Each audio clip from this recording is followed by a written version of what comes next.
Whoa! Hello, everybody. I'm back with the live stream. Wow, it's December, and I can't believe it. I think our last live stream was. Let's look. Hold on. Let's look what it was. It's gonna start playing. Oh, it's live. Okay, cool. Well, last live stream 4 months ago, so we're back. It's December in the Pacific Northwest, and yes, it's full on. It's full on cold and very rainy. Pineapple Express coming into town. Which I learned all about last night, which has nothing to do with pineapples or trains. It just has to do with wind stuff coming from the Pacific and from Hawaii area in general. So, in atmospheric rivers. So it's kind of crazy. We drove through lots of rain in the last few days, up and down the coasts and through Seattle and all over the place. It was intense, but it's kind of nice where I'm at now. Very cold. The cold has settled in, but the snow has not. They had little snowflakes, a little taste, if you will, a little taste there. So, but no, it's happening. It's all settling.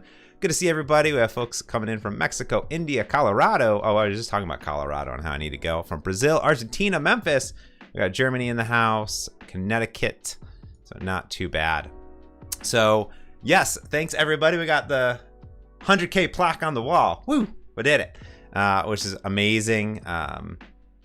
And I did a little short about that, but now it's right there. I moved the little art down over here. So I figured that was a good area where it's kind of always in frame, but also like not there. We got Russia in the house, Belgium in the house. Wow, good to see everybody. Colombia in the house. Wow, I love such international. It's amazing. So good to see everybody. Yes, I know it's definitely gonna happen. You know, we were off on holiday in Fiji and Samoa, and it was very warm. So it was very warm in many places in the world. I know how it works. I know how the world works, I swear, and hemispheres happening. Got Virginia in the house. Hey, Green, good to see you as well. Oh, my goodness. What's happening? Yeah, I think my mom's heading down to Florida, my stepmom. So getting out of the Ohio weather. Hungry in the house. Oh, my goodness. Yeah, I was just talking about my trip when I lived in Romania, how my border crossing into Hungary, and I didn't spend enough time in Hungary, so I need to go back. It's on my list, so it's exciting. I don't have too much stuff happening next year for travel, though. I do have at least one conference I'll be at in the beginning of the year, and hopefully I'll be able to travel around Europe a bit. But I want to try some new places as well. So, but you know, I guess I'm back on the Netherlands train, so it's kind of there still. But I'll probably link up with Gerald, which would be great, and hang out with Gerald quite a bit. Maybe we'll do a user group tour or something like that around some parts of Europe, which would be super fun. So what I wanted to do today, well, I wanted to do some exploring of .NET Aspire, but I figured there's only so long that we have that I have 111,000 plus subscribers, like the 111. I went into the studio portal in YouTube Studio, and it was literally like everything was a 1111111, and like even the most recent like watch count was like, you know, everything was ones. It was like wild. I'm like, I'm gonna screenshot this because it's never gonna happen again. So, which is great. So real excited. Hey Riaz from India, good to see you as well. Yes, hemispheres are key to how the world works. It's very true. There's there. So I want to do a little AMA. If anyone has questions about anything at all, in general, you could totally let me know in there. So I know Icicle was asking about my hair. I did a short video on it. You can find it in my shorts. But basically, the real story, which I didn't go into on the short itself, was that we were in Finland and Norway for my wife's work. And we're big sauna people. I've talked about it a lot on the pod, but also on the streams or some other things. But we love sauna. So we were in Oslo, and on the Oslo fjord, there's the beautiful like symphony hall, which kind of like goes into the Oslo fjord like waters. But then we do sauna, and there's these saunas that are on the water. So we'd gotten a sauna for a little bit of time, and there's like expensive saunas that like actually kind of like be like your own personal boat. We didn't do that. We just did like the group ones that were there. It was really cool. I really enjoyed it. They're all wood fire. And then you jump into the Oslo fjord to kind of cold plunge and go back and forth. Here at the house, we just go in and then take a shower.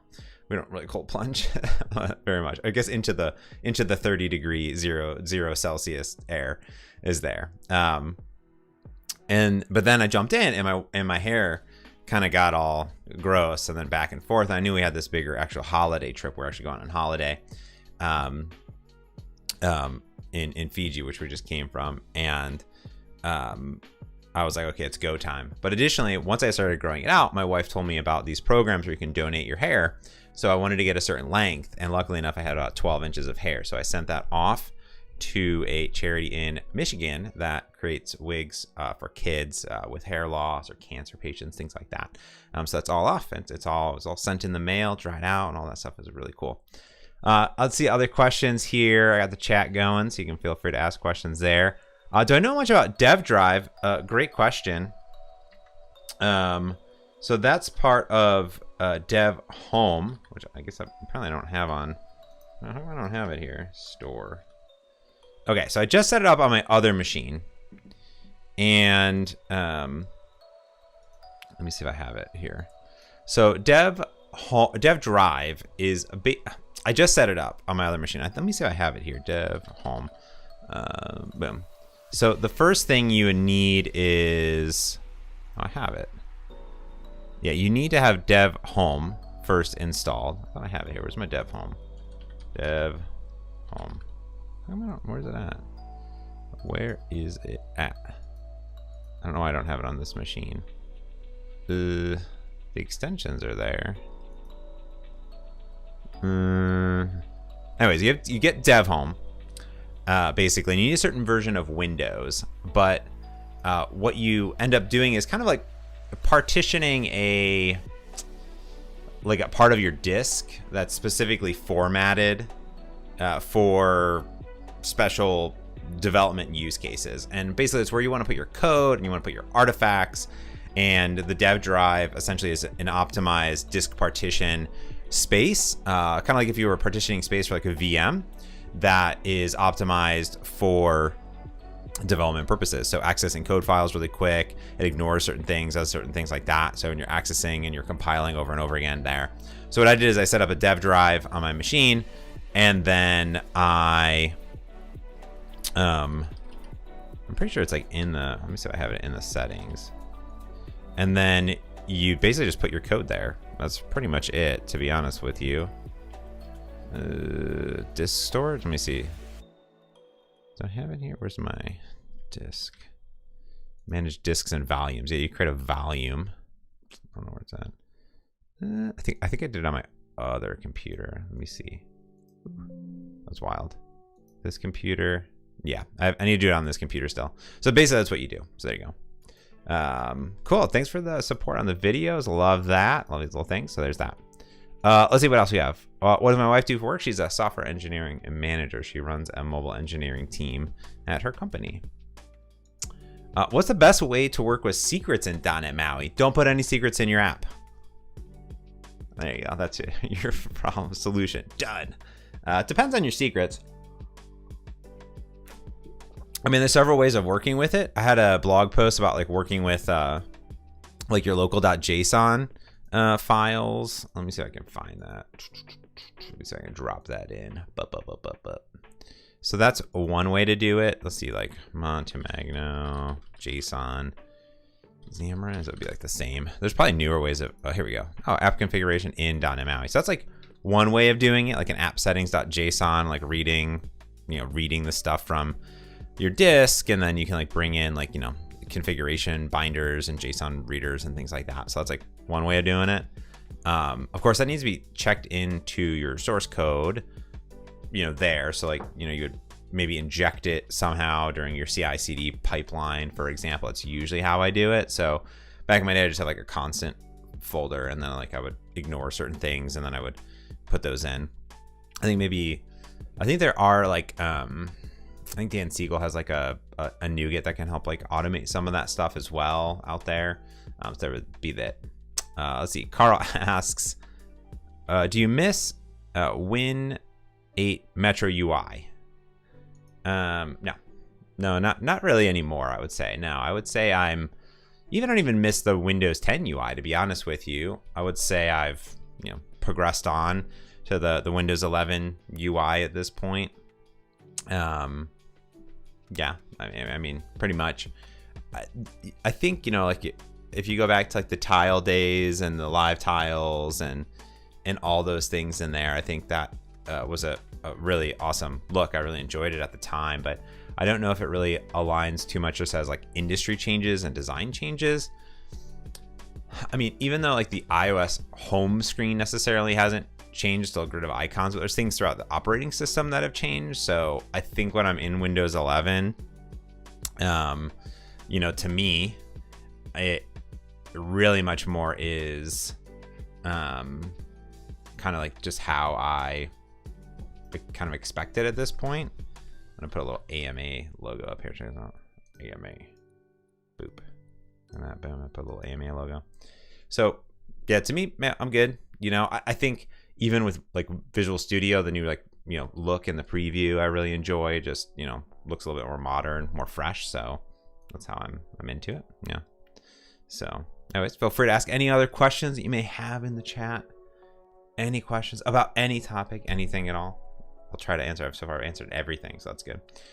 Let's see. Michael says, must be nice to talk shop at home. Yeah, I mean, I think we're both engineers first, so that is great because we have a .NET background for both of us, and then for the manager stuff, I think it's super helpful. So she became engineering manager first, and then I became a manager, well, not too far after. But obviously I manage a community team of program and product managers, program managers, and she obviously manages engineers. But still, being remote, we both have remote teams. That's pretty nifty to be able to talk about just manager stuff, which is helpful in many, many ways, especially if one of us is like having a problem or struggling or have some like great tips or tricks or things like that. So that's super helpful in general. Boom, boom, boom, boom. Oh, good question from Victor. Victor says, if I put an API key in my Android apps and I use R8 linking and ProGuard, is that enough to protect them, or can hackers still extract the data from code? Probably, you know what I mean? I would say. Probably good, but also probably you're never going to secure everything 100%. It's like, let's say you're working with like OpenAI, for example, right? Like, I probably wouldn't put my OpenAI keys directly into my application. Like, one, what if those keys change and rotate? Like, here's the problem with putting keys into your app that you ship. Your keys could change or rotate at any time. So that's bad for all intents and purposes, right? Like, that's not what you want to have happen. So when that sort of stuff happens, then, you know, you're gonna have to like update your app, which you won't be able to update it fast enough, so your users aren't gonna go, right? So ideally what you really want to do is authenticate your users against a backend, hopefully an ASP.NET Core API backend, and then, you know, log in or handle some stuff or be talking to that and get auth codes and tokens and go through that. So that's the ideal scenario, is, you know, obfuscate your API keys by not putting them in your app. I mean, there's really no 100% way of doing it. So I mean, ProGuard obviously will obfuscate enough, but ProGuard will, but, and there's like .fuscator that you could use too, but I'm not really sure if that's really what you're 100%. I don't think anything's 100% there. Will you get closer? Will it make it harder for people? Sure. Like, and then it depends, like, also what are you obfuscating at the end of the day? Like, you know, is the key meaningful or meaningless, right? So it kind of depends. Michael says, I wanted the Windows Phone OS to be successful. It would have been great to have more competition. Yeah, I totally agree. I think the OS itself, I would love to see. Yeah, that, I mean, I started app building by building Windows Phone apps. So for me, yeah, that's where I started. You know what I mean? In general. So that's where I came from. But hence I found Xamarin and now Code.NET MAUI apps. So I kind of can continue there. But it's hard, you know. There's obviously even more competitors than just Android and iOS, right? In other countries and other areas. There's many operating systems as well. So, but it's hard to be able to support everything and then also see things grow at a pace too. So there's that. What's the best way to consume Azure Key Vault from a MAUI app? That's a good question. I don't know. I haven't really played around with Key Vault that much. So I really couldn't tell you, Labardo. That's a good question. Get the SDK, Maybe, I don't know. I'd have to look that up. It's a good question. Michael says, one thing I love to see is a really good example or a template of backend for front-end Blazor apps. Yeah, the eShop application is probably a good one that just came out that we did at .NET Conf. That had some nice highlighted scenarios. I need to update it for the Maui app because I haven't actually... it's just kind of like sample code right now. I don't know if anyone's actually called me out on it yet, but I'm working on it at some point, actually putting in real data and things like that. But that's a good one where there's real microservice architecture, backends, Aspire, all that good stuff in there, and is ideal, super ideal. Alma says, why doesn't .NET Maui have native bindings like platform channels in Flutter and native modules in React Native? I think it's one of the most important features. Great question. So do I see it down here? Oh. Okay. I'm like, can I see it? Oh, okay, here. I'm gonna see how. I think my stream is okay. Yeah, what I see on the stream is okay. Questions coming in late. Got it. Okay. I wonder what the delay is in this stream. Fascinating. Okay. Anyways, I'm gonna keep going over here as it goes. So Almas, that's a good question. Now the real answer is that .NET Maui. Oh, it's funny. Like I can see my little PC thing. That's fine because I'm covering the chat. Anyways, the real thing is that, you know, .NET Maui for a long time, right, has had, and Xamarin before that had bindings. So what you would basically have is bindings to the native APIs. So for example, let's say you want to access like Android Bluetooth stuff. Well, you don't need to write a native channel or platform channel to do that because you just have access to it in C#. And same thing with the Android support libraries, for example, or Android X libraries. Like you have access to those inside of C#. So you don't really necessarily need another way of doing that, right? Because they're just there for you. Now, forever, specifically with that Almas, with the binding feature, it's a little bit more complicated. So when you did want to, for example, when you wanted to go off and use the third-party library, you would create a binding for that. And that necessarily wasn't the easiest thing in the world to do, and still isn't. But I know the team has worked on tools to do that for iOS and Android and things like that. Now, that being said, John Dick, who is the engineering lead for Maui, he has a GitHub repo, funnily that you asked that, which is called Microsoft Maui Platform Channels. And it specifically is a prototype, an experiment of a messaging between .NET and the runtimes and libraries and things like that. So that's sort of like the route that they're looking to go for sure, from what I know down the road, to help kind of make it faster to do that. But obviously there's a mechanism to do it already today with bindings and then access things in C#. So that's something there. But to your point, like if you do need to access native APIs today that are in the box, like you can do that. They're available there.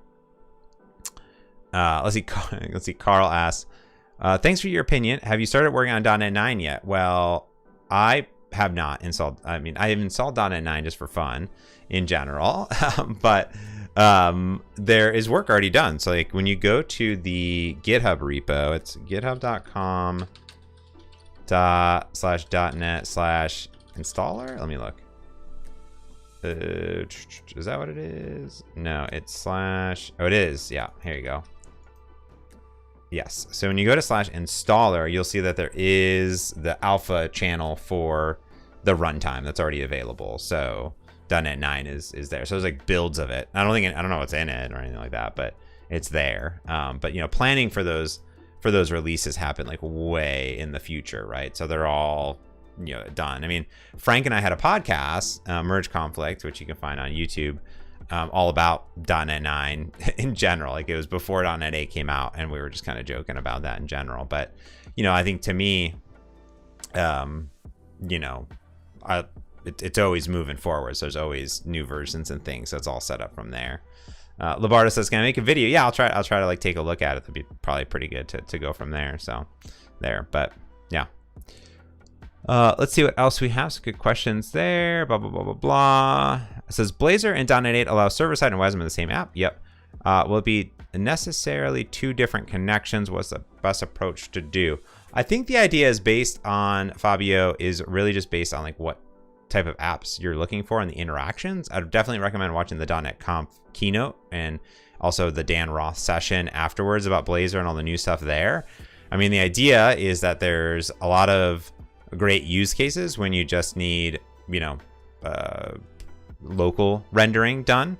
And then there's also great things when you need server-side rendering done. And then combining those two are just kind of based on functionality when you need things to talk to your server or you don't need things to talk to a server. So, you know, ideally, probably most apps will be a blend of them. But of course, if you have a very, very strict requirement that is like, hey, my app needs to be 100% disconnected, it needs to run locally, and you can't ever have an internet connection ever, basically, or not require one, then you would want to go there. But I feel like most apps, websites in general, but it depends on what you're building, you know, you would have both, yeah. Okay, cool. Lucky says, got one. Like, how soon can we expect doing programming using total AI? I don't know. I mean, I think AI will, it's a, you know, I think of it as obviously a co-pilot, if you will. I think co-pilot's just about productivity and making things faster and better and smoother. So I'm imagining those tools will continue to improve. So doing things, you know, such as, you know, helping generate UI and from a design template, generate UI and Backit code and scaffolding things. And then Copilot can, you know, help some things inside of there, right? So all those, you know, all those different aspects of it that are out there. So I don't know. I don't know if it'll be ever. I mean, the idea, we talked about meta programming with programming programs in general and making them faster. So I mean, it could be something in the future, but I don't know. I doubt it'll be ever 100%, you know, out there. But I think more of it as, how does it streamline my process so I can help make apps faster, you know what I mean, across the board. How do you make a Maui app run on Raspberry Pi? I think more of how do you just make .NET run on Raspberry Pi. Like, you know, there's other, you know, UI frameworks and other things that you can do that today. So you can do it. You know, I think that, you know, .NET Maui is one UI option in your tool belt, right? That you have in the world of .NET. So if there's other ones out there that run on Raspberry Pi and you need a Raspberry Pi app, you know, .NET's good. It's going to handle it for you there. Victor asked about the bindings that are out there since I was talking about them. Some of them haven't been updated in a while. Yeah, I mean, I'm pretty sure they're going to continue to support and update them as necessary or required. I'm pretty sure the team looks at usage and statistics and figures out, you know, just like any development team would, you know, prioritizing, you know, different aspects. You know, the question is, you know, in the vast amount of things that you want to do in the world, right? Then thinking, you know, what you need out there, not only from the core SDK, but from the underlying platforms, from the tooling aspect, and then from the binding ecosystem around that. Like, what do you need, right? So it kind of depends. But yeah, I mean, it's mostly taking a look at the GitHub and then following up with the team there. The other thing is, since the bindings are open source, you can just build your own too. So it's like another option too. And like also, if you are super dependent on a very, very specific binding, it might be better long-term for you to do that and just, you know, make your own binding and pull it in. You can obviously create your own NuGet, or you could, you know, create your own library, keep it wherever you want. But that's something to think about too. You know, there's nothing wrong with that. I do that for a few libraries that I use that were like third-party dependencies around like Skia stuff. And I'm just like, okay, like I can make pull requests and I could wait for this person to like update it, but I'm just gonna pull it into my app or whatever, so I actually know it'll continue to work and I'll maintain it, that aspect of it there. So of course I contribute back where necessary, but ideally, yes. Let's see if there's anything else I missed. I think that's probably it, but feel free if you have any other questions, you can drop them in the chat there as well. Let's see. I do have live chat on, so that's good. Cool. Oops, there we go. All right, cool. All right, awesome. Feel free if you want anytime. I'll be monitoring the chat. It's live on my window, so I can definitely continue to chat it up. I need to roast some more coffee this afternoon. That'll be on my list of things to do, although it is cold, so I don't know how much roasting I'll do, but we'll see a little bit here. Well, cool. Well, thanks for the questions, and feel free, like I said, at any time to drop some more stuff in the chat. Maybe we'll take some of the best of them and at the end do a little AMA as well and go from there if anything comes in. Cool.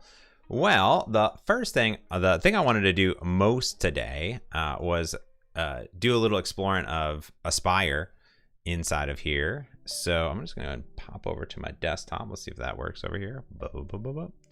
Perfect. Cool. So I've been obviously interested in backends for a long time, obviously for my mobile applications, but I've also been interested in like learning about microservices. We've done some videos here and there on them. I've obviously done stuff on API development. What I've been really interested in with .NET 8 was the launch of the .NET Aspire preview.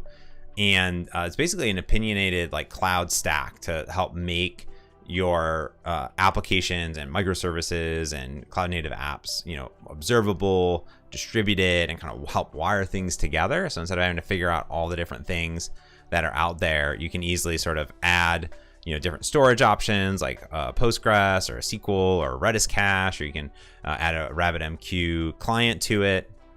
You can obviously deploy to Azure if you want to, but you can add like resiliency and telemetry, and there's a whole lot of stuff like kind of built in, which is kind of cool. So there's all sorts of different things in here, which is cool. So I'm pretty excited about that. And I wanted to kind of go through this building my first Aspire app and kind of like give it a go. So I'm just going to go ahead and pull this over. So I got set up last night on it. So the first thing that I did is I went into Visual Studio. Now you can do this on the command line too. So when you actually go into, I think, let's look. I guess setup and tooling. There we go.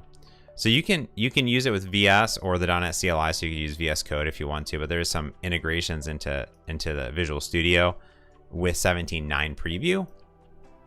Which is out there. I only run the preview, so that's me. But you can also do like a .NET workload install, which is very similar to how .NET MAUI works, for example. And then we get some templates and things like that. So there's two templates. There's a minimal app, which gives us an app host, and then some defaults. So pretty minimal. And then there's actually an entire starter app, which gives us these defaults, but also gives us an API service and a web app and other things too. So that's what I want to do.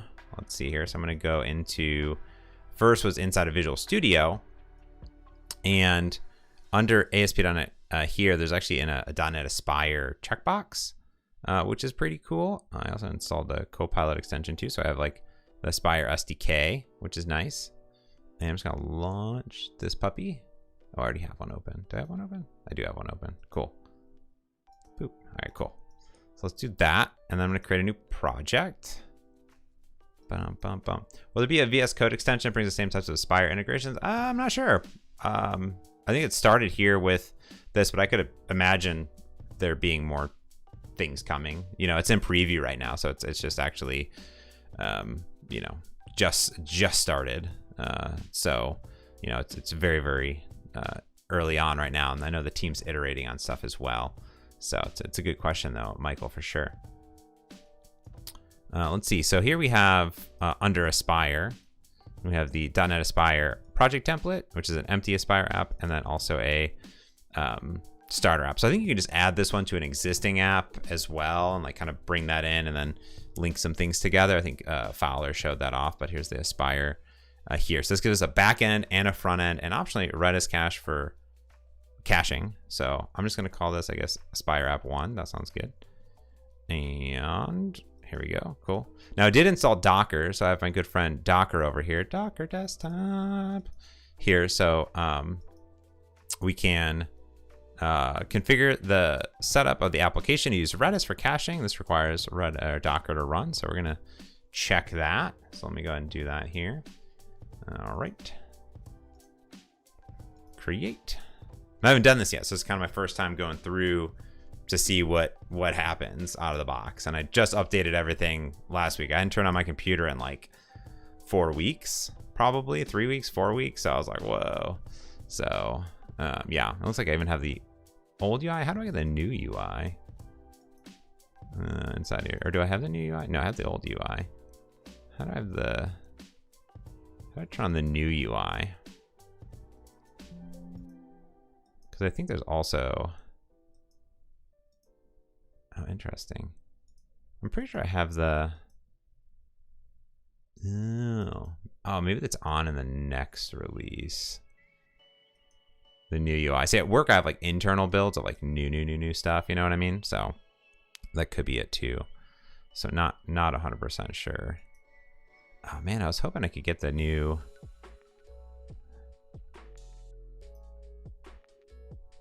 I was hoping to get like the new UI. Changes the visual appearance. I think it's that one.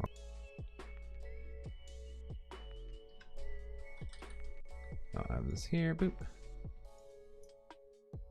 This should be it. Let's see. Aspire app. Cool. All right. There we go. I think it's on by default in the next preview because they talked about it as well, but it's here. There we go. Perfect. Nice. Okay, cool. Okay, so we created our Aspire app. Okay, so inside this puppy here, if we take a look, yeah, my computer's being a little slow, so hopefully not too bad. There we go. All right. A lot of things happening basically over here, so that's good. So the first thing to note is that there is this API service. So this is just a, .NET 8 application, a web app. And then there is, there's like 4 projects in here. So there's like this app host, a service defaults, and then a web. So we can see that this includes the service default. So if I go into the dependencies here and projects, we see like this depends on the service defaults. And then additionally, the web app, if I go to dependencies, let me drop this down, boop, and projects, we can say this also has the service defaults in here. And service defaults are used, oh, interesting. The app host, oh, cool. The app host brings the API service and the web app together. So basically, service defaults are used by each service or each app, basically. So the API service and the web app. And then the app host brings together for a single deployment and running of those things there, which is kind of cool. So I'm assuming this web app is a very simple web app. So here it has Redis cache, so that's cool. I don't know why it has the 8.0 preview. Oh, I guess because it's preview, so that makes sense. And then that's it. That's good. And this thing here, very, very simple. It has a few things in it. So what is happening here is that this web app adds here the Redis output cache right here. So that's what's adding. It has this cache key. Now the Redis cache, though, of course, is being used in the output. So we have this use output cache here. We have just normal sort of Blazery things that are web app things that are happening. But if I look at the backend service, we also here have just our normal service, right? So the service is just, this thing here doesn't have Redis. So the web app is using the Redis caching service to do it. So the API is just the API, has all the API stuff that's in there, and it's totally good to go. The service default over here, if I pull that up,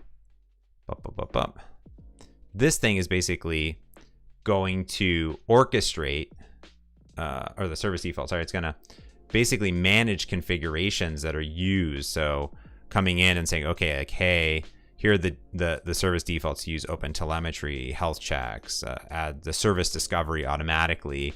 It's going to automatically add, HTTP client defaults for me. So add, standard resiliency handlers for me. Use a service discovery automatically on the HTTP services, for example. it configures the OpenTelemetry scopes and formatted messages. It adds all the metrics and tracings automatically for me. And then it also handles the different exporters. So add OpenTelemetry exporters, and it even shows us how we can enable a Prometheus exporter in here, which would have a different package added onto it as well. And then if I want to use Azure Monitor, I could use Azure Monitor on here as well. So this kind of adds the exporter. So taking the OpenTelemetry and then shoves it off. And then we also have health checks over here. And then there's a whole bunch of stuff in here. Look at this. So we have map endpoint. So we have a health point check for health and /alive, which go ahead and use that. And then this will add in different meters. So hosting and server and Kestrel and things like that. So kind of that there, which is cool. Jerry, hey Jerry, how's it going, buddy? Once upon a time, Microsoft Patterns and Practices had enterprise library like Aspire and opinionated approach. Would support app. Microsoft would support if I used it. Microsoft would support app. Yeah, I mean Aspire is going to be like part of .NET, so it'd just be same support basically. Yeah, that would be the goal there. I think is what it's gonna do at the end of the day. Yeah. So here, for example, we see that we have all of our instrumentation. So we have all of our packages for the service default. So here's all that stuff coming up automatically. I think the nice thing is that if I look at the packages that were brought in, right, for Redis cache, so let me close that. If I pull this here in the web app, we can see that, you know, it's an Aspire package, right? So aspire.stackexchange.redis.output caching. So what this is doing is it's automatically like configuring it with this Aspire package. So instead of me figuring out how do I have to do all of these different things to figure out specifically how to rig up and get Redis there, the only thing I have to do is add Redis output caching basically inside this, right? Which is kind of cool, which I think is nice. Now, if we go into the app host, we can see a few things in here, like this is Aspire host is set to true. So that's what's kind of giving it that information, which is cool.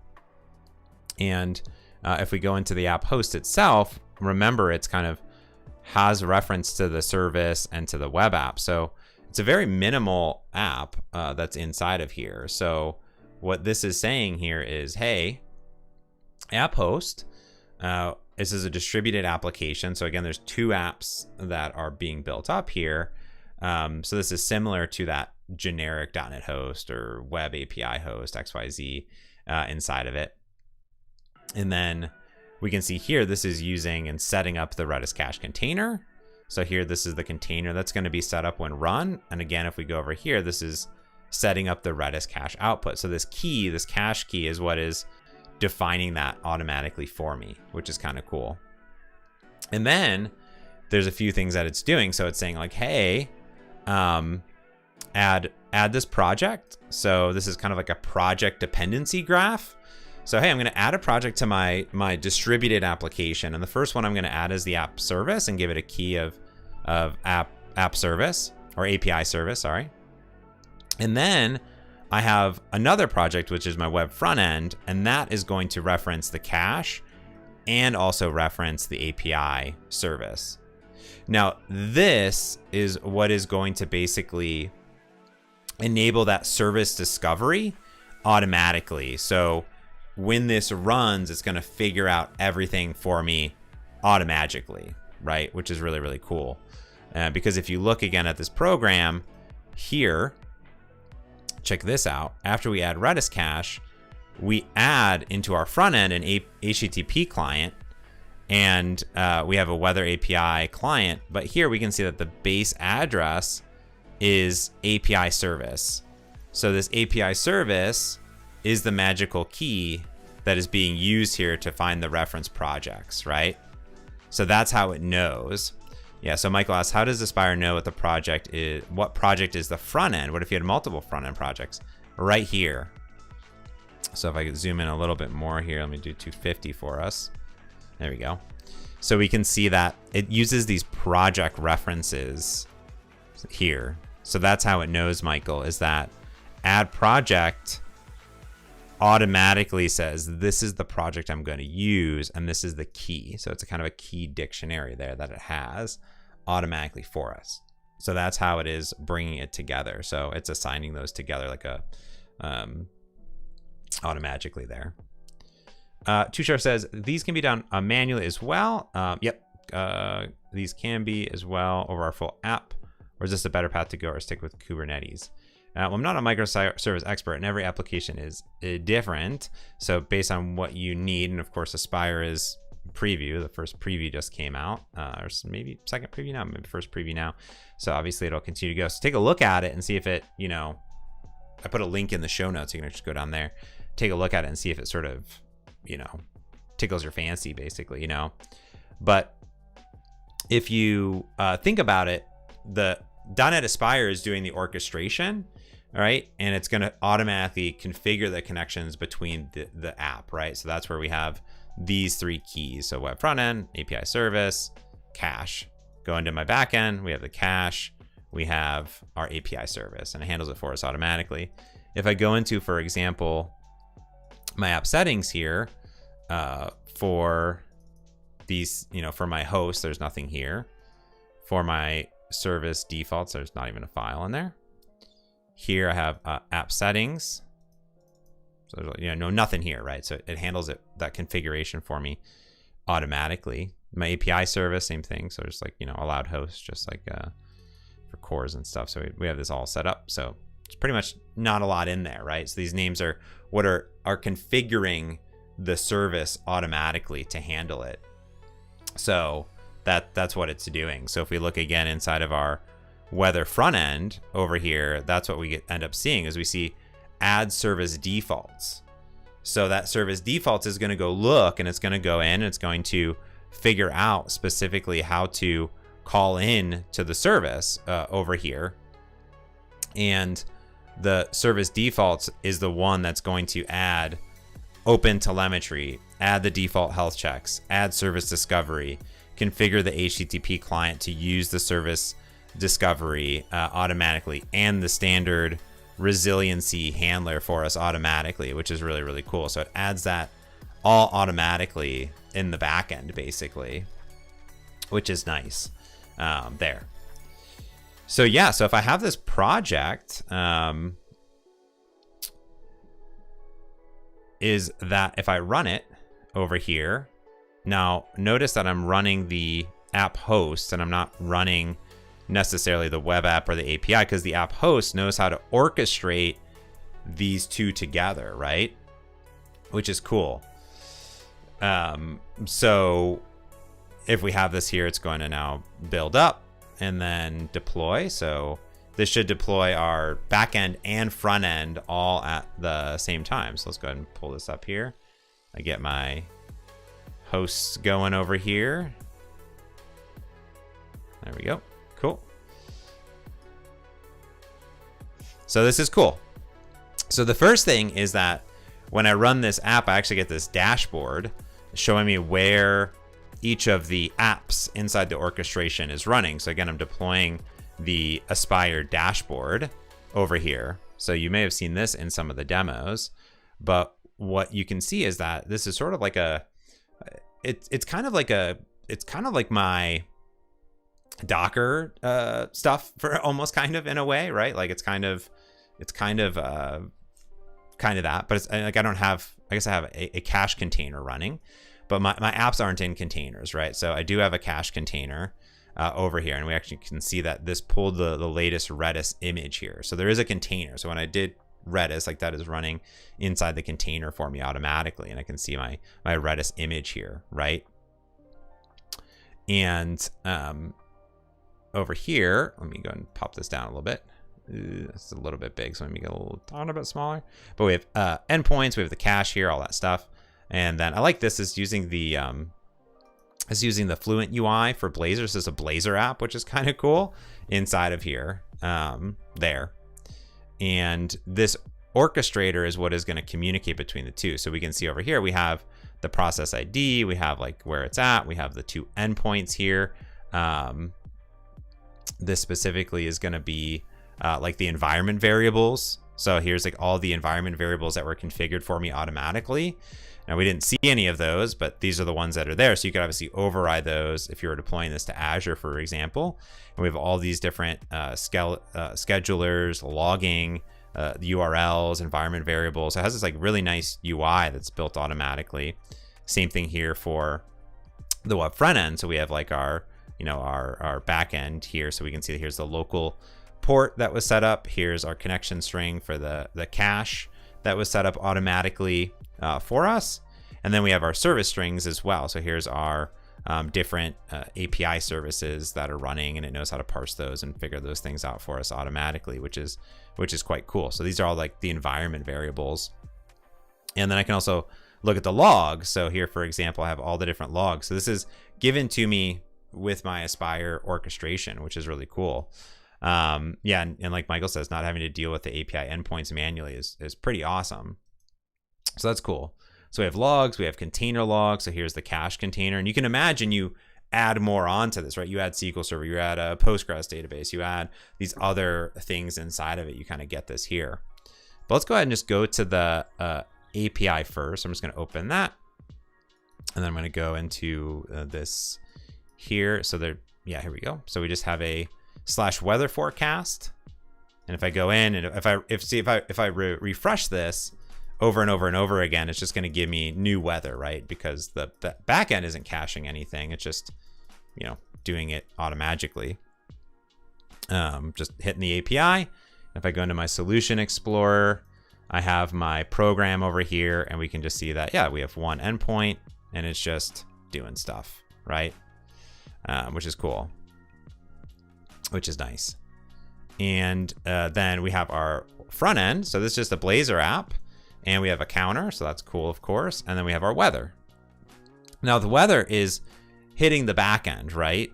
Now the difference is that if I refresh over and over and over again, the Redis cache is automatically configured to cache that request inside of the Redis container for me automatically. For a certain amount of time. I think it's like 10 seconds or something like that. So if I actually go back into the logs, here we have our front end and our logs that are hitting here. So there's our web front end, for example. And we can see that we not only have like Poly running automatically, but as I sort of refresh this, we see that it just refreshed inside of here, but we have more details kind of coming in from our Aspire app. So we can see that it's actually making that call, doing a GET request there. So I think every time I do this, it's going to update. So we're at 58, but we can see here this is happening. So we're getting our call to our weather API, getting the response headers, and where the information is coming from back. Even cooler though, is if you came into like the stack trace, for example, what this is going to show us is basically the entire stack trace of like what's happening here. So here's a good example of the API service is getting called from the web front end in the orchestration. If I make this a little bit smaller, it's kind of zoomed in, you can kind of see that kind of happening here, the speed, the deltas that are coming here. And you could really even just like say, okay, like here's the API service. So that's a good example, right? Where if I tap on this backend service, hit the refresh, it's going to refresh nonstop. And we can see here that this is showing me every single call, showing me how long it took, the execution on it. And then additionally, I could actually like tap into additional logs. I can see exactly where it's getting called from inside of here, which is kind of cool. But if we go into the front end and refresh it over here, now we get different weather, and we can look at our stack traces over here. And here we go. So this is cool, as I'm seeing that this weather page made that request, but then additionally from the server, it was serving up Bootstrap and my app and all this stuff. This is what was getting loaded. But if I look here, we can see this is cool, right? We get our weather front end was calling this HTTP GET. We can see all the different information here through OpenTelemetry. We can see that here, this was again kind of calling into this Redis client, and then was saying, okay, you need to go get new information. Let's go get and make that API service call, make the service API call, and then boom, you're off to the races and return it there. if I come back and let me just like refresh it one more time. Let me refresh it one more time. Cool. Yeah, so this is cool. So this is different this time, where here when I said weather, it was hitting the API service, but we can clearly see here that instead of it taking 22 milliseconds, it took 3 milliseconds because it was being cached, right? So now if I tap on this, we can see here that this is doing the get automatically. But if I go to the next line, that we can see that this is what is going to return from the Redis cache automatically, and that returned it back. And I can actually view logs. I guess there's no logs on that one. Interesting. Let me clear the filter, I guess. So I guess I could like go and find the logs, understand a little bit more, and then see the actual tracing. So it's pretty deep, right? It's like there's a lot in there for me automatically, which is cool. And again, there's like, you know, all sorts of this open telemetry happening here. So this is really neat, right? So here's like the hosting has like active server requests, like request durations, which is nice. I could look at the front end and I could see, you know, what's going on, who's talking to the server. So as I went in and, you know, refresh things, this should come back and then it should give us a server request, right? So there's an active request that kind of went off, came back automatically inside of there, which is neat. And we can see here's the HTTP client, right? The duration of the calls that it took, what were the open connections to it, the request durations, how long did everything take, you know, inside of it, the queue length that's inside of there. So that's pretty cool. And that gives us like the last 5 minutes, and you can select the service that you want to kind of like look at these. And you can of course configure more of them at the end of the day, right? Which is really neat. So you kind of get all of that for free, which is nice. Yeah, so that's pretty cool. Yeah, I guess there's no executable logs, but there are structured logs, which will show us like a table format of basically everything that's sort of happening, and you can add filters inside of here. So anything that you want, it kind of gives you all of that for free. And like, this is just using like a Redis container, right? So nothing really fancy on it or anything like that. Which is cool. So if I go to metrics again, let's look like, I can also look at like, yeah, like see like exception count, for example. Like this is kind of cool. Like this is like showing me .NET exceptions that are happening, you know, inside of my running application, which is cool, right? It's pretty rad. So you're easily able to kind of get this all up and like dive deeper into these telemetry aspects of it, right? So you get all this stuff for free in it. But I think the other part is like, yeah, you get a great dashboard, which I think is really cool when you get dark mode too. That's cool. Bam, check it out, which is nice. You also are getting this orchestration, this caching that really simplifies everything for you automatically. Now that being said though, like if we were to go look at the Redis cache, for example, so let's like take a look at how exactly that looks like in general. So let's say that I was in the application back over here. So let's go ahead and shut this down. We specifically have our Redis cache in our Aspire web app. So here's our Redis cache that's here.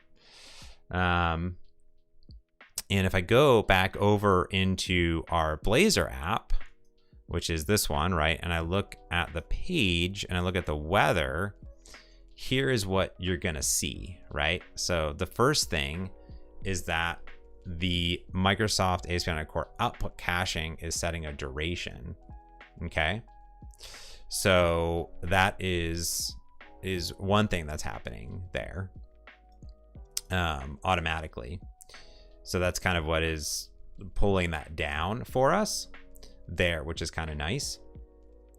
And we're setting that there to 5 seconds. That's why we saw like every 5 seconds basically handling that, which is nice.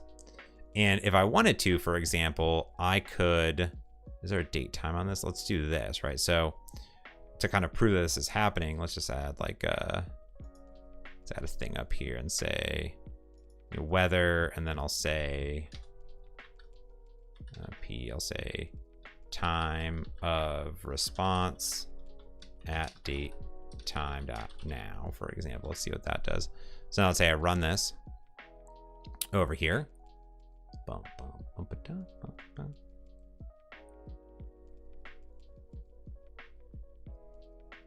All right. All right. So now let me go to my front end. Boop. Oop, not that one. This one. Cool. And then there we go. So now we get the date time of the 9:01. And now if I refresh, right, we're not getting any new data. And then until that cache kind of comes back automatically for us, which is kind of cool. So we get that every 5 seconds. This cache is actually going to handle it for us automatically. So those two things are working together behind the scenes. So we don't have to worry about that at all, which is kind of cool. And if we look at our weather client, again here, like it's not like it's magically figuring out the caching mechanism or anything like that. It's just handled for us automatically using that standard the cache output duration there, which is nice. So this just calls to get weather, handles it for us. Now we could add it into the back end too with Aspire. So for example, let's say we wanted to come into our Aspire host. So I'm just going to open this up and I'm just going to go ahead and grab this package reference here. So actually, sorry, this is the output caching, so we don't want that. What we want is in our API, I think this is what I want. Let me see if I want this. Yeah. So I want to go into my, yeah, here we go, into my API service. And I'm going to manage NuGet packages. Perfect. And I'm going to go ahead and do show pre-release. And then I'm going to add in distributed caching. There we go. So here's this. So here's the Aspire package for distributed caching. So I'm going to add that in there.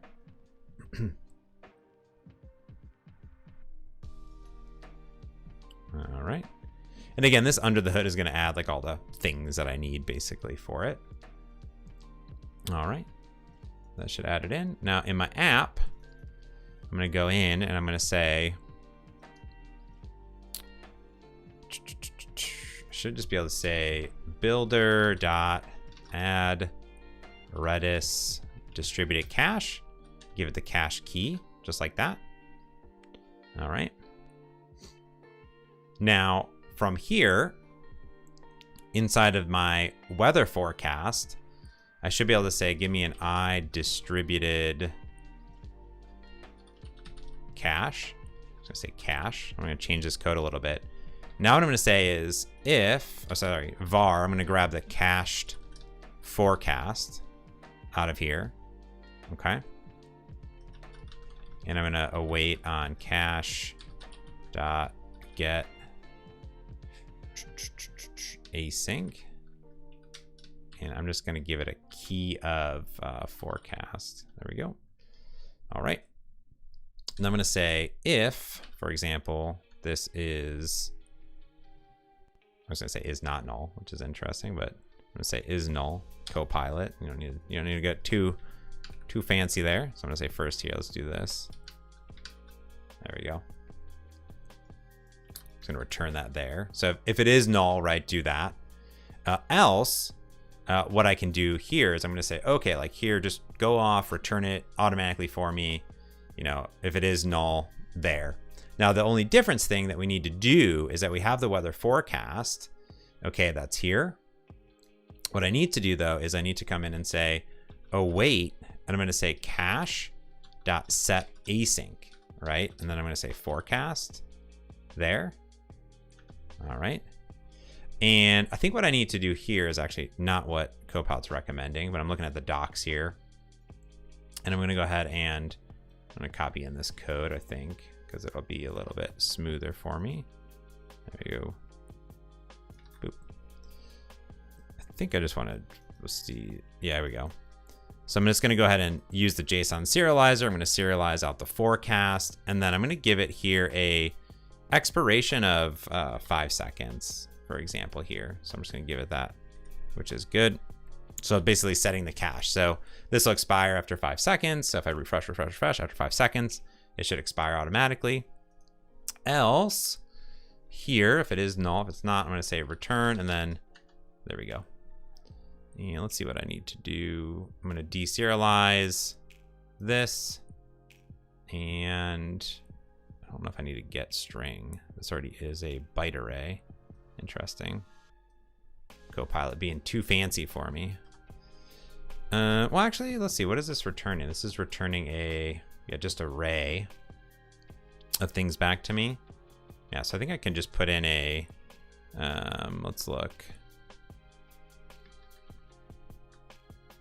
I can just do JSON serializer dot deserialize, and then I can just do, I think, IEnumerable weather forecast, and then just give it the cached forecast. There we go. Cool.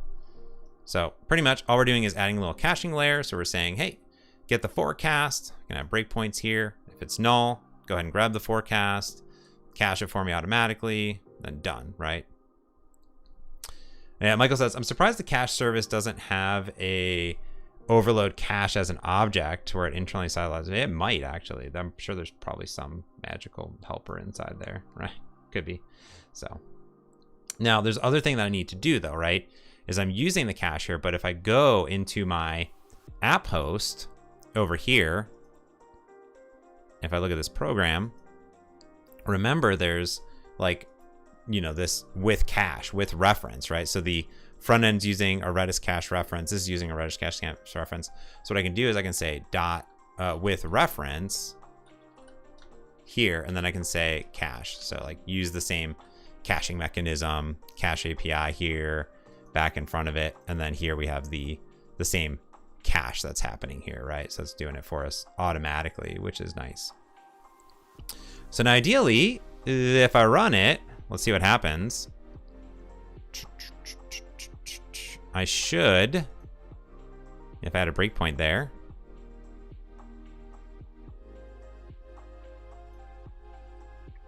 it's gonna load up.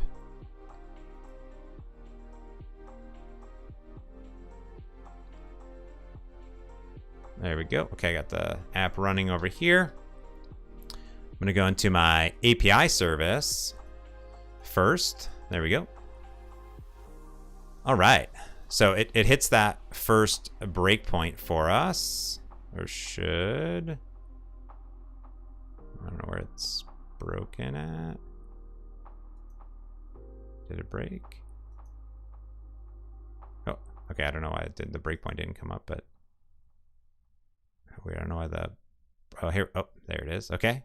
Well, we have the cache, so that's good. All right, cool. So that was weird. It was a little slow. So let's see. I'll continue on.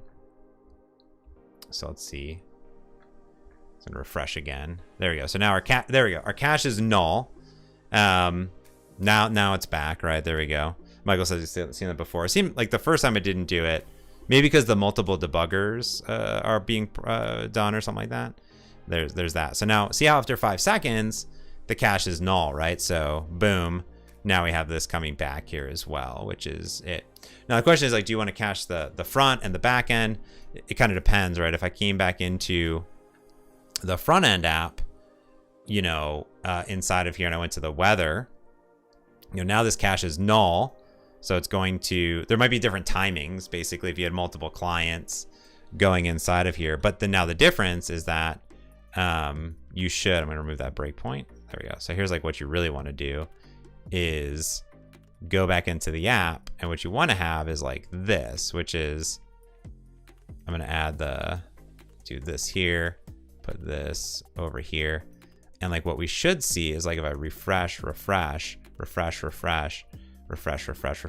So like now it's caching locally, yes, but it's also caching from the back end too, right? So if I go here, like my multiple apps are all refreshing all at the same time and grabbing that data. So here's the data that it's pulling, the 37, this inside of here, and now we get the new cache, I guess every 5 seconds. I think if I did it for every like 60 seconds, that would probably like show you a little bit better, but basically it's all pulling the same numbers all at the same time. So the caching now mechanism is back end, front end, and now not only is my local app being cached, but when it pulls that back end, if that was making database hits, right, it would pull back that same data automatically for me, which is kind of cool.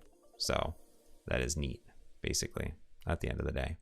So we get those kind of back and forth there of those things automatically, which is cool at the end of the day there too, which is cool. So now we have the output distributed caching happening automatically on the front end and the back end being orchestrated with Aspire, which is neat. And if we go into the logs again, into the traces, we get like the API service. And if we look a little bit more at the, how this is happening, we just refresh inside of here and go back here. We can see that, yeah, this is being called all the time, but it's like super duper quick inside of here, which is nice.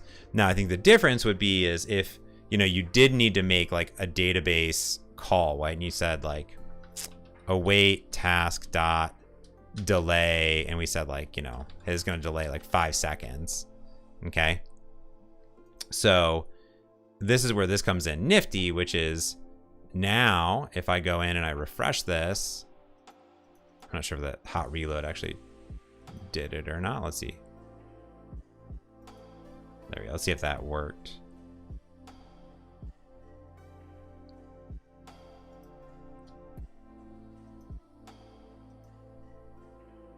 I'm going to see if the...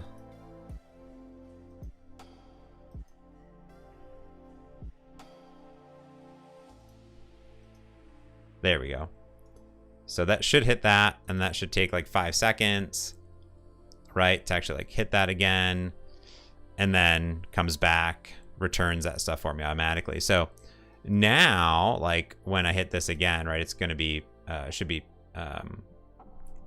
faster and like retrieving that stuff. But what I want to show basically is if I came in and 5 seconds like isn't long enough for me to, there we go, cool. So this is what I wanted to show, right? So if you look over here, let me pull this over. Let me not pull it over, I guess. Pull this over, there we go. And if we look here at like the duration of the call, right, there we go. Let's see if you can see it on the screen. Almost. Let's pull it over a little bit more. There we go. Cool. So, right, when I was making that service call, right, that was like the 5 seconds because it was the task.delay. So it was like, oh man, just make a really big, intensive crunch. And then everything beyond that is boom, boom, boom, boom, boom.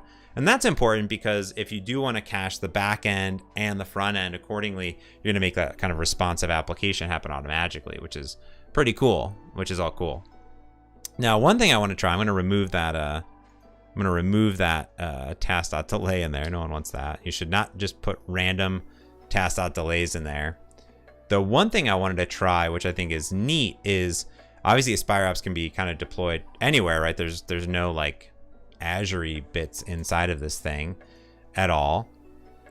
Is I wanted to figure out how to do deployment automatically with Azure Container Apps and AZD, which is the Azure Developer CLI. So there's an Azure CLI, there's an Azure Developer CLI inside of here as well.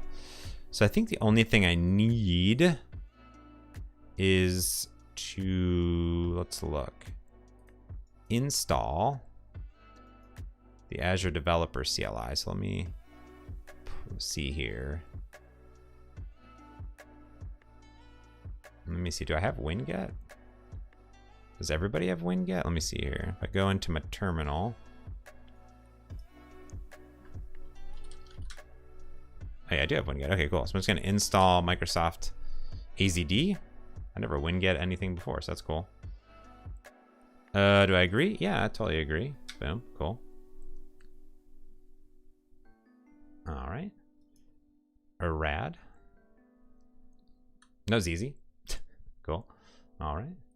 So let me do this. So I'm going to go and into the new project. Let me go into here. I'm going to say copy full path. And I'm going to do cd this. Oops, cd this. D. cd. Yeah. There we go. Okay, cool. So I'm going to say azd init. Ooh, oh, I need to close and reopen, I think.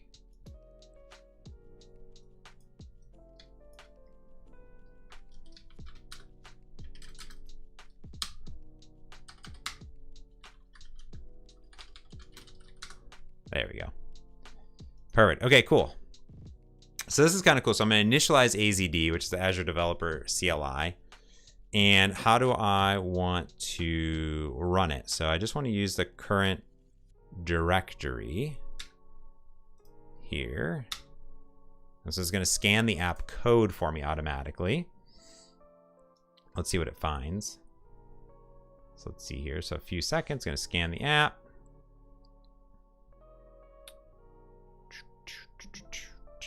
This is good because I've never done this before, so let's see how it...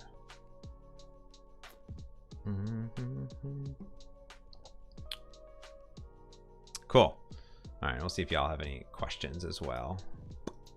So, okay, so I'm going to use, so it says here, it says, AZ will generate files necessary to do Azure Container Apps. So let's go ahead and continue. Cool. All right.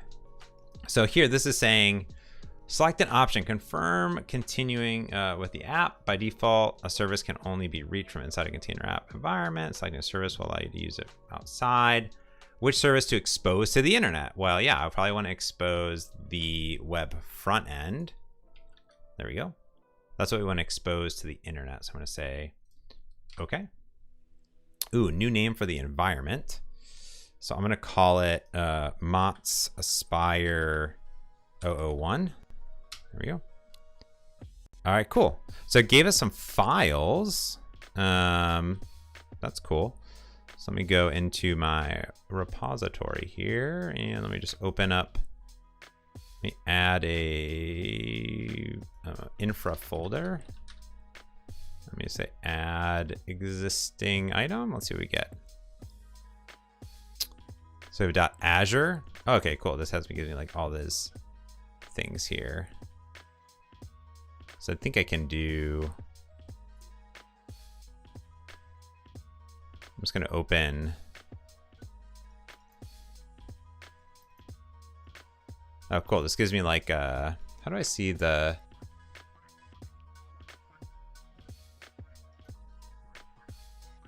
it'd be cool to have like a solution explorer and then also a file explorer too inside of, inside of this puppy. But probably, there we go. Let's see what this does. There we go. So I have a environment folder, and then here I have the app service, front end, and then let me add another folder. Oops. Rename one, put these in here. Boop. Oops. Remove. All right, cool. And these are just folders inside this solution, so it's not really actually creating it on disk. But there we go. Okay, cool. So there's just some different information. So it's kind of minimal. That's interesting.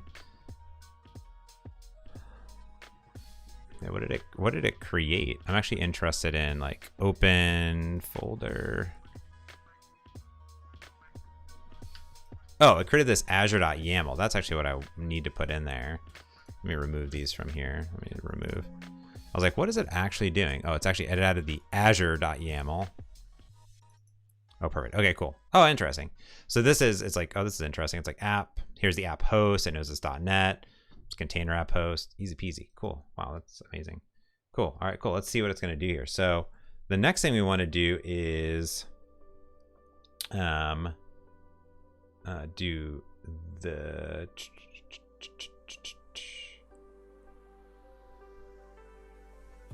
okay, blah blah. They'll render a markdown file for me. It says There's a next steps. Let me just open that in. Open it in code, I think, here, the folder. Let's see. All right, next steps. It says next steps after AZD init. Car AZD up. Blah blah blah. It'll run provision and deploy. All right, cool. That sounds good. Here's my YAML, and then I think is that all it gave me? All right. Seems good enough. Fascinating. All right, so I guess setting environment name. This is helpful when you want to do dev or prod. All right, deploy the app. So I guess I just need to do AZD up. So let's go back into the project and let's do not that, but here. Let's do AZD up. All right. Error not logged in. AZD auth login. Let me go ahead and hide my desktop really quick. See if that hides it or not. Cool. I'm going to do AZD login. Oh, that's cool. It actually opened it on my other computer. That's perfect. So let me log in to my account.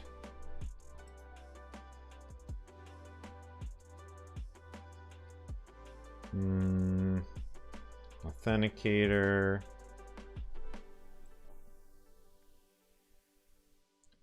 Approve.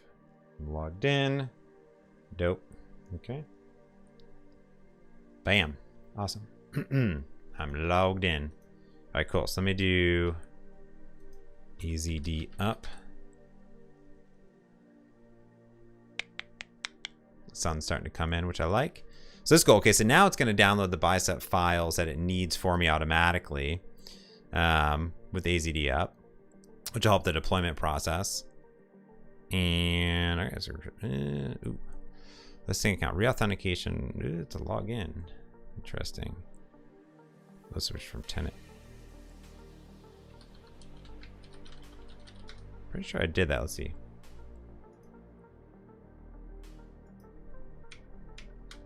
I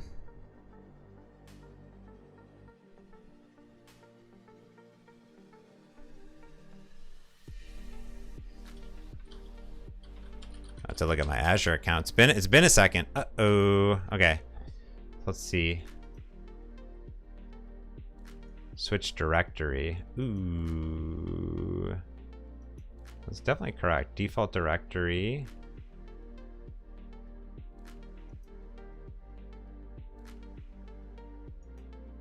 Interesting. Let's run from tenant.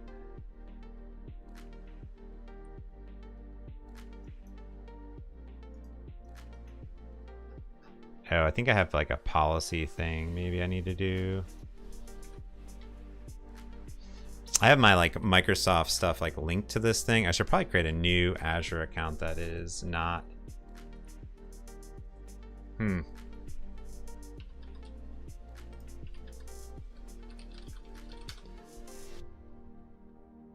That's interesting. I want to ask the team about that.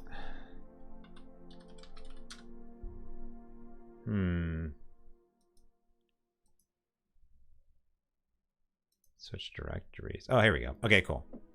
Odd. I think I needed to like in the portal. I needed to accept a new thing basically, which is what I needed to do. So I'm gonna put this on my enterprise account. There we go. All right, then I want to put it somewhere. So it's kind of cool. I guess I don't know. Recommended East US, but I'm gonna put it in Europe. I have West US. Let's do West US. Boom. Cool. All right. That seemed to work, which is good. Yeah, feel free to ask more questions in the chat. I'll come back to the chat at the end after this goes, I guess, and we'll see what happens here. So that's cool. All right, we got view detail progress on the portal. And here's the thing that's happening. So we have a resource group. It's going to apparently get some resources going. So that's cool. All right. It's going to update my resources. I've got log analytics. So basically, AZD is now going to, it knows that it's a container app service. It has everything up and running. And then what it's going to do, it's going to create my container registry. It's going to create all of the resources, all the requirements of this application. It should then push things up into Azure for me. So let's see if I have a resource deployment. There we go. So yeah, it's got all these things happening: container apps environments, log analytics, container registry, all these things for me. Here's my container registry. And if I was to go into my, oh, it even gives me a nice little name here. There's my resource group, but I should be able to go into my repositories. Nothing yet. Let me refresh. Go over here. All right, so now it's creating my container app. There's that. And then, yeah, Michael says, so I noticed the Blazor app is globally configured for server interaction. What's the story with Aspire and say WebAssembly? It should work the same. I wouldn't see why not. So it's just an app running, right? So I think it should work the same, but I haven't tried it, so it's a good question. But yeah.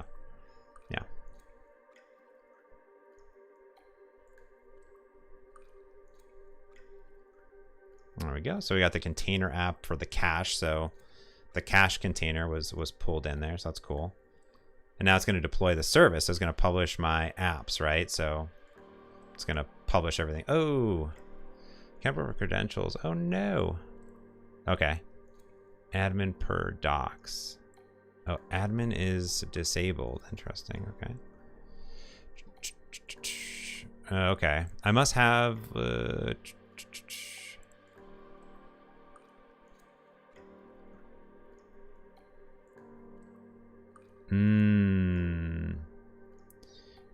portal by going to the access keys. That's interesting. I'm going to figure that out, I guess. Let's see in my... So close. Everyone does it, and it always works so good when everyone else does it. Let's see, authentication.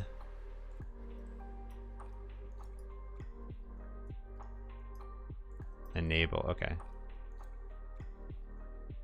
Let me try that again. That's interesting.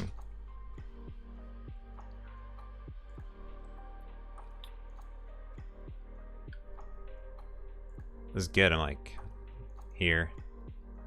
Are there GitHub actions for CI/CD? Yeah, I think so. I'm pretty sure. I have to look at the docs though, but I would imagine. Yeah, because you can like just basically once you have the bicep files, you can just easily automate CI/CD automatically with GitHub Actions. I don't know if there's like a doc on how to just like do it, but I'd have to like look at that. That'd be interesting.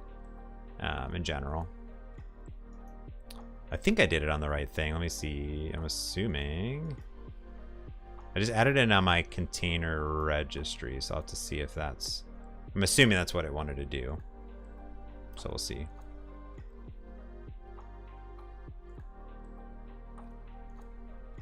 Okay, it's going further, so that's net positive.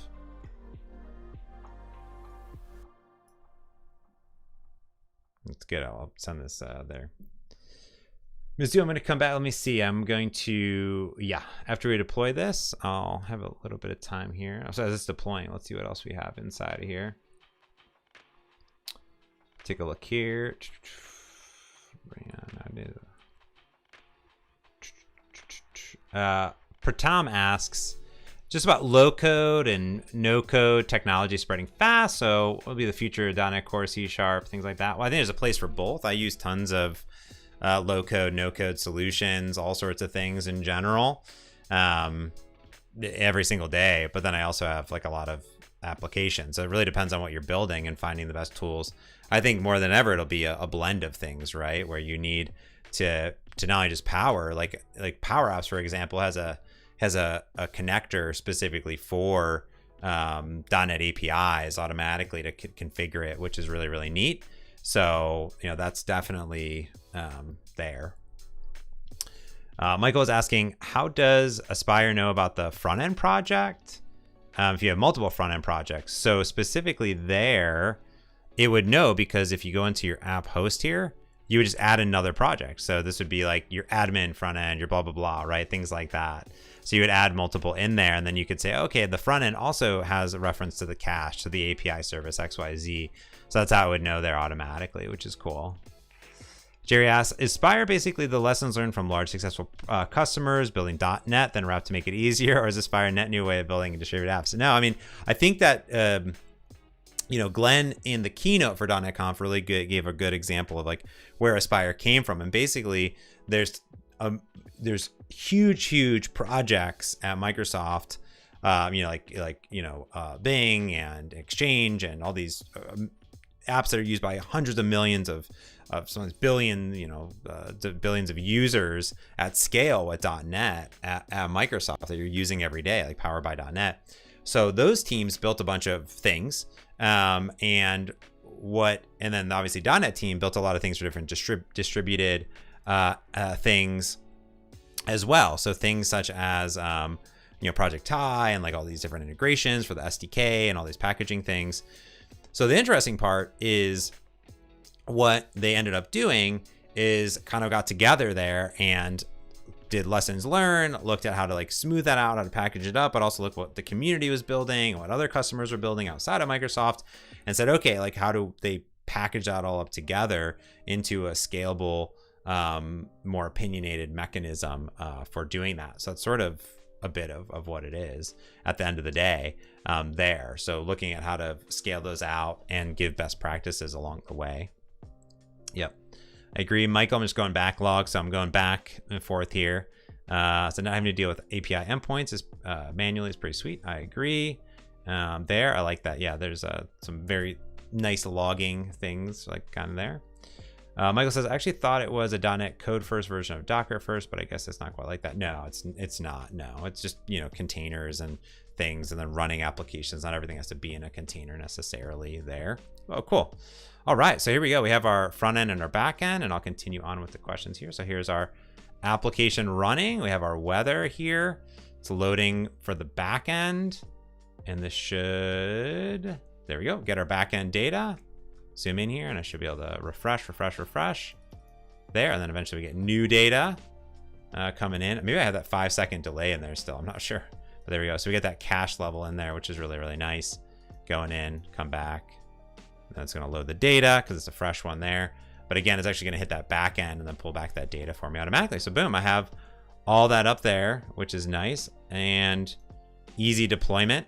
And this is all running. So if I said like / weather forecast, there we go. Forecast. Boom. Weather / API maybe. What is my /?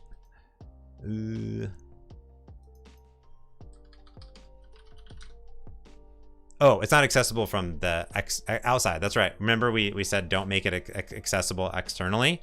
It's internal. So we can actually see like here there's on the URL block there's internal, right? So that's kind of cool actually. That's kind of rad. It's like it's not accessible because it's automatically configured to not be accessible through container apps, which is super cool. Wow. Amazing. Dang, so cool. All right. Let's go back over here. Let's answer some more questions. Then I'm gonna pop off because I have a meeting with Hanselman. So cool. All right. Almas is impressed. Rad. Cool. All right. Let's see. Mizzou. Let's see when all happens to me. Remove the breakpoint. Oh, remove the breakpoint. Add the back on. Yeah, totally. It says I'm starting mobile dev learning and meeting lots of people are telling me mine shouldn't be an option. No one ever recommended it to me, and they blast me with negative comments. I mean, it depends. Have they tried it? Have they used it? Are they reading on the internet? I mean, I've been using Xamarin and now .NET MAUI since over 12 years and building apps. So I'm a C# developer, a .NET developer. We have great learning resources, videos that we've done on it. Depends what you're building, right? Obviously, use the tools that work for you and what you're looking to build. Like, are you building like some game or something like, that's needing to integrate into every single native thing, under the sun as soon as it comes out, then you should probably just pick like the native language, stuff like that. Cross-platform frameworks are always going to have some delay or some different things inside there, but depends on what you're building at the end of the day. You know, be interested in what their negative comments were, but you know, especially with the .NET 8 release and the releases before that, you know, .NET MAUI's come a long way and is built on, you know, years of knowledge and experience from xamarin.forms and things like that, and more enhanced support for desktop. There, you can always build a .NET MAUI app without the cross-platform UI. You can just build it with Android and iOS UI too, if you wanted like storyboards and you wanted like, you know, Android, you know, UI as well. Like that's totally a capability, and people do that. Like the Seeing AI app is that way, where it uses, you know, .NET MAUI as a base layer for iOS and Android, but they pick and choose the UI layer if you want it to be the cross-platform API or the separate API there. But there's obviously a lot built in, like tons of cross-platform APIs to access, like, you know, connectivity and sensors and all those things from a single API. And then additionally, like the cross-platform UI part there. But, you know, it is, like, yeah, Michael says, still relatively fairly new there.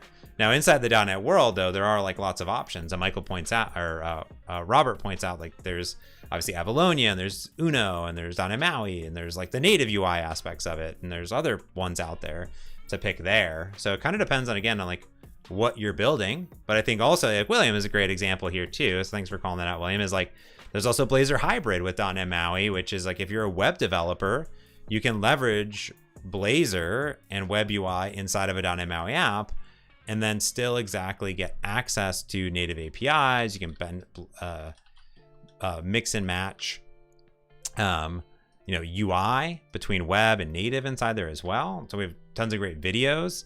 But it depends on what you're building. I've said that for the last like 12 years since I started Xamarin advocacy and evangelism, and use it myself professionally for Xamarin and now .NET MAUI. And, you know, I've been a C# developer forever.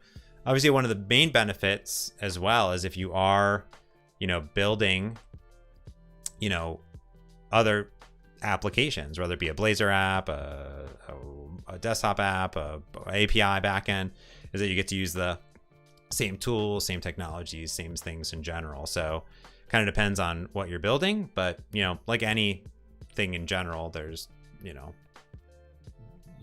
there's always going to be roadblocks on something, whether it's a native UI framework that you want to do something, you have to learn some new technology, or, you know, some cross-platform thing that, you know, didn't cross-platform something that you wanted, right, in general. So there's that. There you go. Yeah, so Michael says, so Aspire would know to create multiple front-end URLs. Yeah, it would create multiple front-end URLs. That's correct. Yep. Yeah.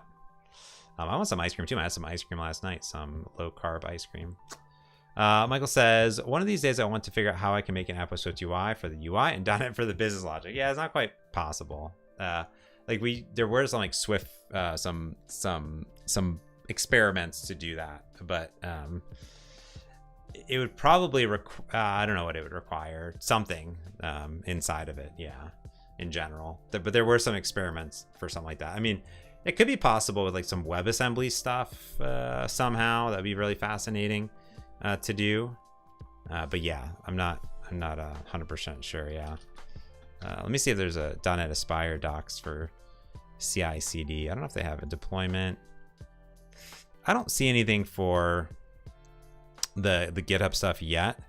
Oh, here's a good one for Kubernetes. Someone was asking about K8 clusters for Kubernetes. So you can actually deploy Aspire apps to Kubernetes as well. So someone was asking me about that automatically. So you can automatically like deploy and handle that, right? So like container apps is one aspect of it. You could, configure app insights in it, and you could do a bunch of other stuff too. So there's all these other things that you could add in there at the same time. So there's that too, which is cool.